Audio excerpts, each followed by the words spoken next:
Hey guys, welcome to our channel. So in this video I'm going to show you how to get virtual card in Wise. So simply, in order to do this, first of all open your Wise account, and after that on the left tab there are some options available. So here find the cards option, just simply click here on cards. So here in my country currently I don't have facility to avail virtual card of Wise.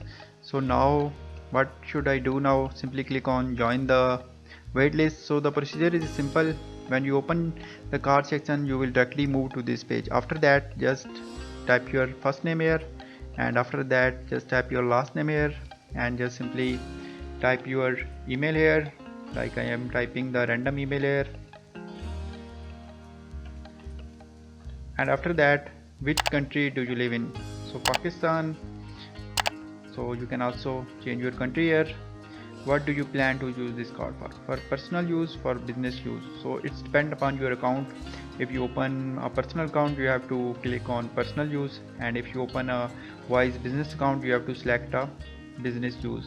So simply I will select personal use, and now I click on submit. So in this way you can easily get virtual card in Wise.